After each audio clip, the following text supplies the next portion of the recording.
Rita! Where are you?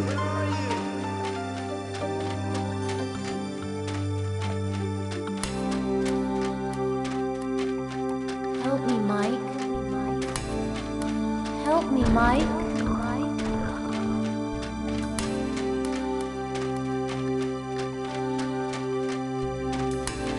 Help me.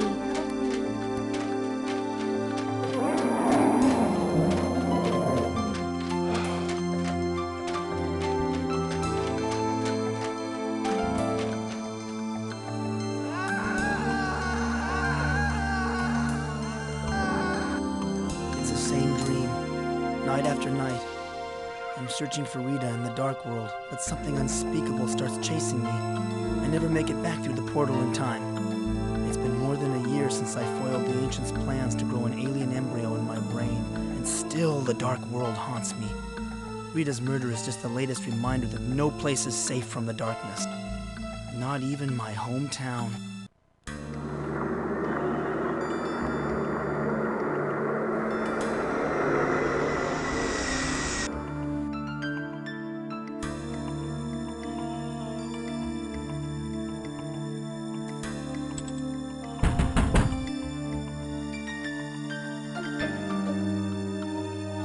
Come in. The door's open.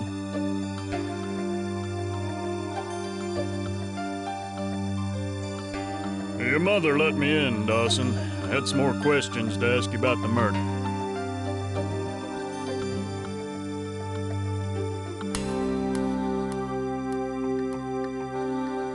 Am I a suspect, Sheriff? Now, we have to look at everybody, Dawson. Especially everyone who was close to Rita.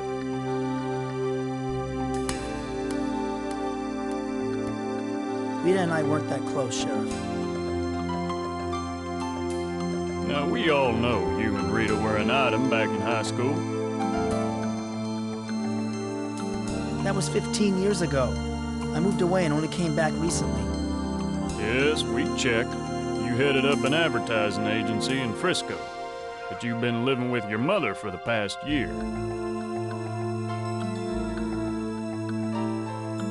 Look, we only saw each other a few times. I see. Were you having a relationship? I asked her out a few times, but she was always too busy with the library and stuff. What sort of stuff?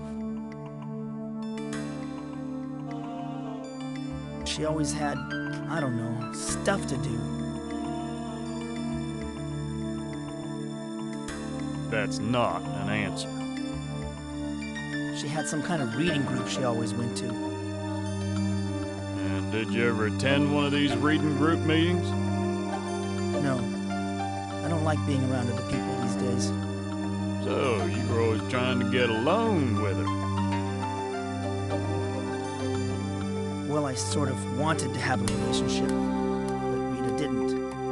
And that's why you killed her. You don't really think I killed her, do you? I think that memory lapse of yours is very suspicious. Look, Sheriff, I cared about Rita.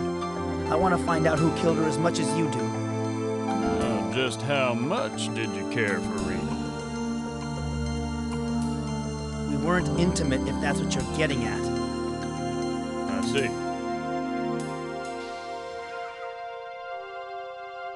Look, Sheriff, I'm going to be late for my doctor appointment. I know all about your sessions with Dr. Sims, but the mayor wants you to make time to meet with the feds later. Feds? You mean the FBI? That's right. I don't much like the idea of them trampling over my turf, but the mayor wants me to bring him in. What's Mayor Fleming's interest in Rita's murder? He wants this case solved quickly with the election coming up and all. Seems he has some friends at the Bureau, and believe me, they won't go easy on you. I wish I had something to tell you, Sheriff. I really do. Well, if you remember anything, see me down at the station. But your memory had better return by today, or things won't look good for you.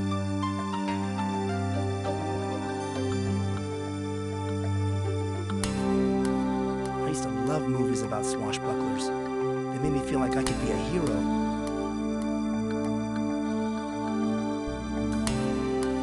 My old turntable. I can't get records for it anymore since compact discs came out.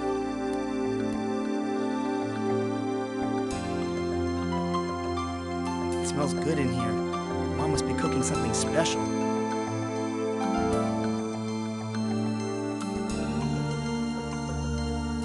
I don't feel like doing any errands now. Maybe later.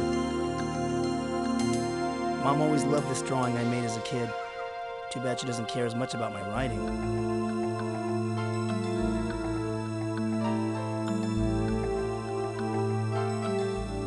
Mom looks pretty good considering all she's been through.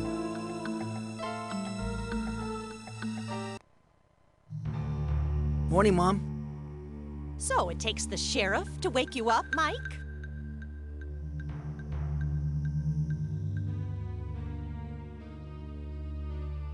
I don't feel like talking about the sheriff, Mom. Fine. You never feel like talking.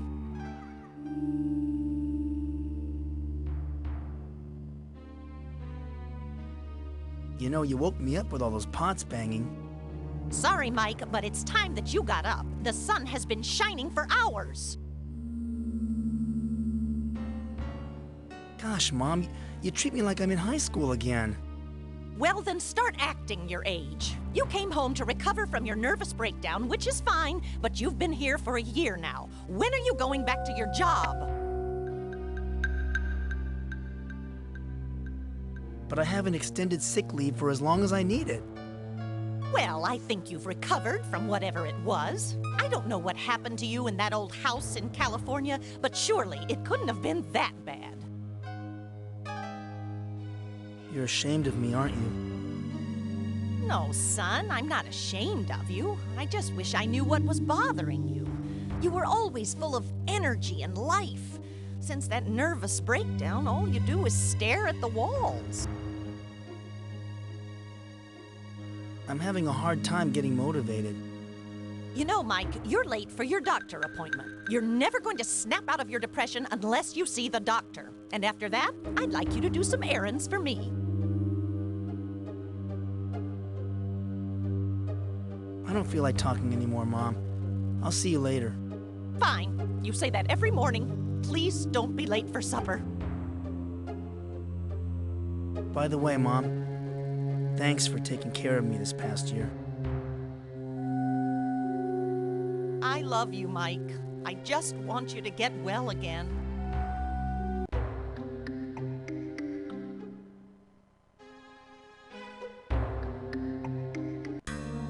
When I was a kid, my family used to gather here to watch television.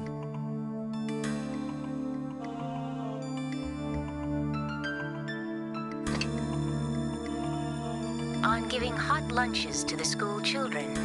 In other parts of the country, law enforcement officials are still bewildered about the murder of local librarian Rita Scanlon last week after the high school reunion.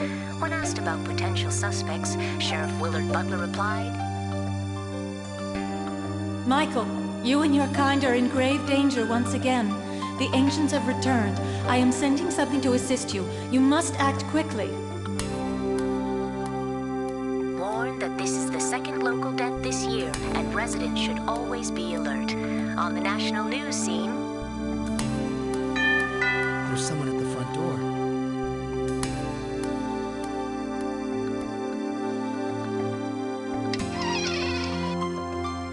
It's a ticket for a traveling carnival over in the park.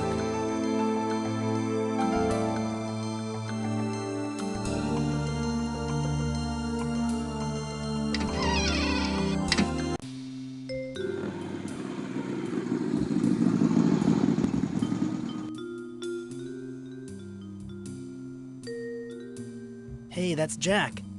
He likes to think he's tough with that motorcycle and all, but he's about the only new friend I've made since I returned home. Well, are you just gonna stand there gaping at me, Mikey boy, or are you gonna take a load off your feet? What brings you here, Jack? My motorcycle, dumbcoff. You need to have your ears checked. Actually, I stopped by because I saw the sheriff's patrol car drive off. I was worried about my favorite recovering mental case. The sheriff thinks I murdered Rita.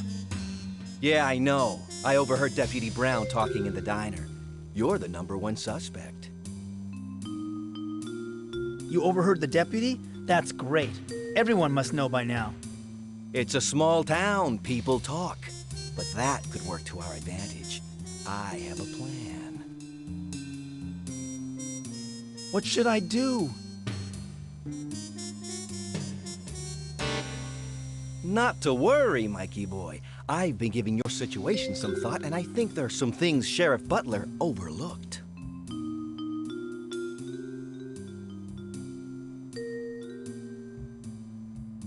You know, Jack, I still can't remember what happened that night. Nothing happened. You know that, and I know that. I've got an appointment with Dr. Sims soon. Let's get together afterwards. You're seeing that, Quack? Don't waste your time with that head shrinker. Listen to your old pal Jack instead. Okay, we'll meet here after you're done with Dr. Sigmund Freud. Thanks, Jack. Thanks for believing me. Now, don't get all mushy on me. I'll meet you right here after your doctor's appointment. Until then, hang loose.